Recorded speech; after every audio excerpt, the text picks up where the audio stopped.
네, 안녕하세요. 역사랑 동아시아사입니다. 우리가 이전 수업 영상까지는 중국을 중심으로 전개가 되었던 동아시아 근대 이전의 역사인 전근대사에 대해 알아봤다면 이번 수업 영상부터는 동아시아 근현대사에 들어가게 될 건데요.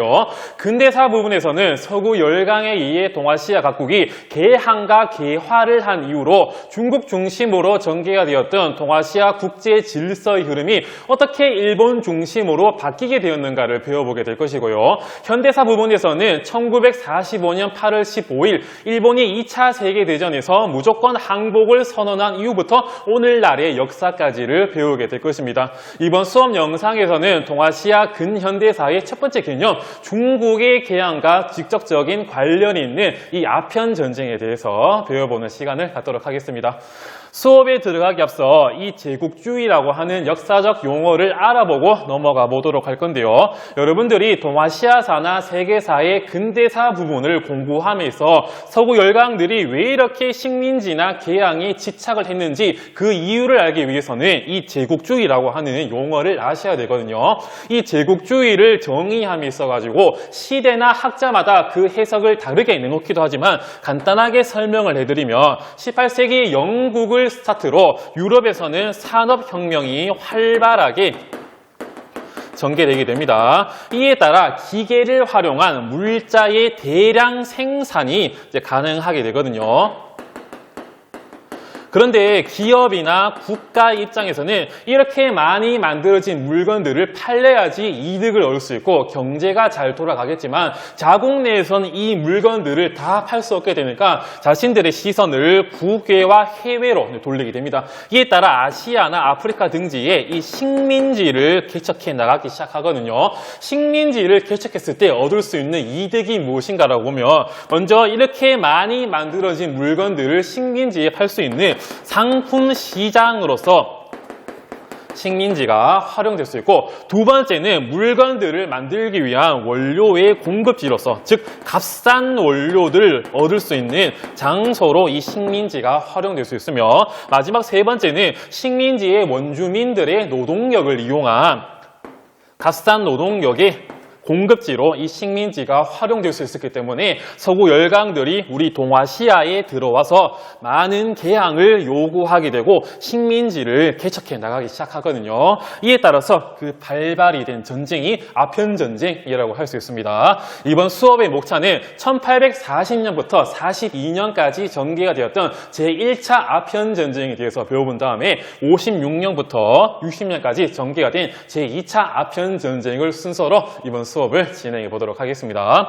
먼저 1차 아편전쟁의 발생 배경인데 당시 무역이 어떻게 이루어졌는가를 아셔야 됩니다. 이 위에 이루어지고 있는 무역의 형태를 18세기에 주로 전개가 된 편무역체제라고 할 수 있고, 아래 삼각형 형태로 전개가 된 무역의 형태를 19세기에 주로 전개가 된 삼각무역체제라고 할 수 있습니다. 원래 중국과 유럽 간의 무역체제는 이 편무역체제였거든요. 당시 중국의 차, 비단, 도자기가 유럽에서 엄청나게 인기가 많았기 때문에 유럽은 이러한 물건들을 얻기 위해 중국에 은을 지불을 했어야 되는데, 많은 은이 중국으로 유출되다 보니까 유럽의 국가들은 심각한 재정난에 허덕이게 됩니다. 그리고 이러한 물건들을 얻기 위해서는 광저우에 이 공행이라고 하는 상인 단체를 통해서만 물건을 얻을 수 있기 때문에 영국이 이러한 제한 무역 체제를 타파하기 위해 조지 맥카트니를 청나라 황제 걸륭제에게 파견하게 되거든요. 하지만 걸륭제가 맥카트니의 자유무역 체제 요구를 거부하게 되자 영국이 꾀를 내게 되는데, 바로 인도, 자신의 식민지였던 인도의 아편을 중국에다가 밀수출하게 되거든요. 이 아편은 양귀비라고 하는 마약 일종인데 그 중독성이 심했기 때문에 중국인들이 아편을 흡입하는 순간, 아편에 취하는 순간 계속해서 이 아편을 피해야 되는 문제점이 발생하게 되거든요. 이에 따라 인도의 아편이 중국으로 유입이 되게 되고, 중국은 이러한 인도산 아편을 얻기 위해 은을 인도에게 지불하게 되거든요. 이에 따라 은이 돌고 도는 삼각무역체제로 무역의 형태가 변화하게 됩니다. 이에 따라 영국은 무역의 흑자를 달성하게 되고요. 청나라는 무역에 대한 적자에 시달리게 되면서 심각한 재정난에 허덕이게 됩니다.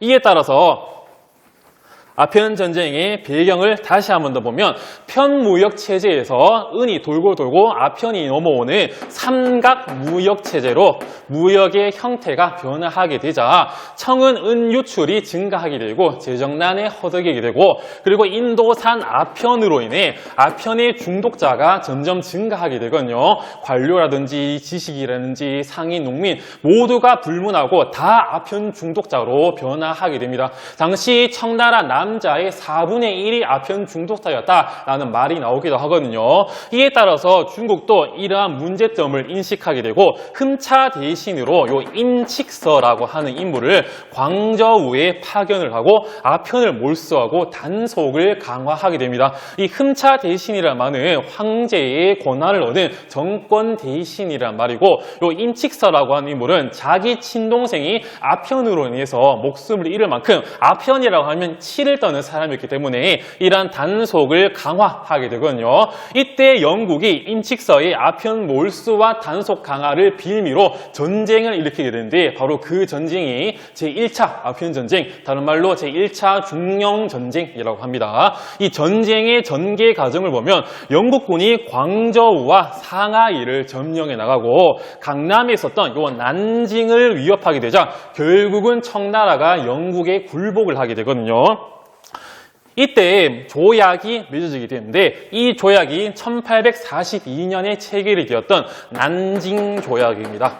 이 난징 조약의 내용을 보면 먼저 첫 번째 광저우 등 5개의 항구가 개항되게 되거든요. 광저우, 샤먼, 푸저우, 닝보, 상하이 등등 5개의 항구가 개항함에 따라 영국은 중국으로 들어갈 수 있는 길이 열리게 되고 강남의 이 홍콩을 영국에게 할량, 즉 넘겨주게 되거든요.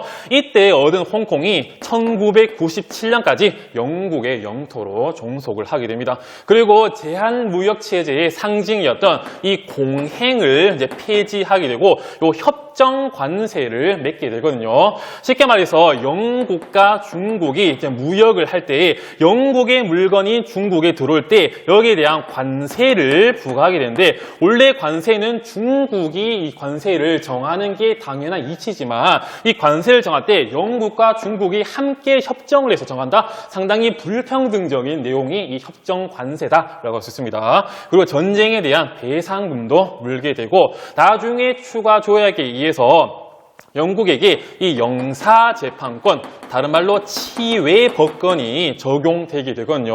여기 영국인이 중국에서 범죄를 저질렀으면 이 중국의 법으로 이 영국인이 처벌되는 게 아니라 영국의 법에 따라 영국의 영사관이, 즉 영국인이 판결을 하게 되는 불평등적인 요소가 이 영사재판권, 이 치외법권이라 할 수 있고요. 또 다른 하나는 바로 최혜국 대우가 추가로 적용이 되게 됩니다. 이 최혜국 대우가 무엇인가 쉽게 설명해드리면 선생님이 2학년 3반에 아이스크림을 하나씩 사줬어요. 근데 이 아이스크림을 사줬다는 소식을 들은 2학년 4반 학생들이 선생님 저희도 아이스크림 사주십시오 라고 요구를 하는 게 바로 이 최혜국 대우라고 할 수 있거든요. 쉽게 말해서 영국에게 선생님이 A라고 하는 중국이 이거 혜택을 줬으면 다른 나라, 이 최혜국 대우를 받은 이 다른 나라에도 A와 비슷한 혜택을 줘야 되는 게 이 최혜국 대우라고 할 수 있습니다.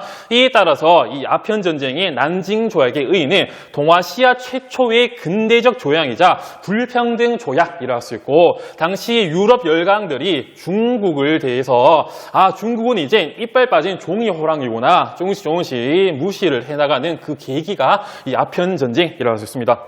그런데 이 아편 전쟁이 또 발생하게 되거든요. 바로 1856년에 발발하게 되는데 그 배경을 보면 영국의 무역량이 기대만큼 증가하지 않게 됩니다. 왜 그런가 봤을 때 아래에 이게 5개 항구가 거의 대부분이 강남 지방에 위치해 있었거든요. 이에 따라 영국산 면직물이 화북 지방에는 팔리지 못하니까 이러한 무역의 증가를 이제 노리기 위해서 이 아편 전쟁을 발발시키게 됩니다. 이때 직접 직접적인 계기가 바로 에로 또는 에로우호 사건을 비미로 영프연합군이 청나라를 침략하게 되거든요.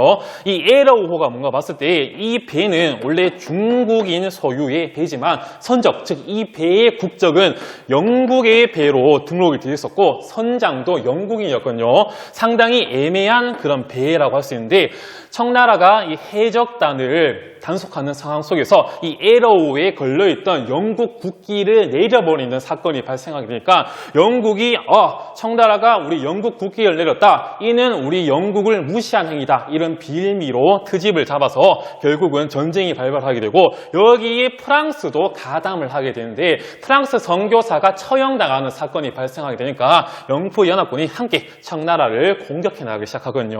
이 전개 과정을 보면 텐진에서 이 방어 진지였던 대고 포대를 점령하게 되자 결국은 중국이 영프연합국과 이 텐진 조약을 체결하게 되지만 청나라의 거부로 조약이 파기되자 영프연합군이 결국 수도 베이징을 점령하게 되고 결국 청나라가 또 굴복을 하게 됩니다. 이 2차 아편전쟁의 결과를 보면 1차 아편전쟁이 난징 조약이라면 2차 아편전쟁은 1860년 이 베이징 조약이 체결되게 되거든요. 이 내용을 보면 5개 항구뿐만 아니라 화북이라든지 양지강 유역에 10개의 항구를 추가로 개항을 하게 되고 기독교라고 할 수 있는 이 크리스트교의 포교가 자유롭게 인정되게 됩니다. 그리고 서양 외교관, 즉 영사관의 베이징 주재가 인정되게 되고 또 배상금을 지불하는 등등의 조약이 이 텐진 조약의 내용이었는데 이 베이징 조약에서는 추가로 이거와 포함해서 영국의 이 주룽반도를 할량하게 되거든요. 홍콩 남부에 달려있는 이 땅이었는데 이 주룽반도를 영국에게 할양하게 됩니다. 그리고 러시아가 이 베이징 조약 등등을 중재한 대가로 얼지 않는 부동항 이 연해주를 획득하게 되는 계기로 작용을 하기도 합니다. 이번 수업 영상에서는 중국이 개항을 하는데 직접적인 배경이었던 이 아편 전쟁에 대해서 알아봤고요. 다음 시간에는 일본, 베트남, 한국이 어떻게 개항을 하는가에 대한 과정을 알아보도록 하겠습니다. 이번 수업 영상도 열심히 들어주셔서 감사합니다.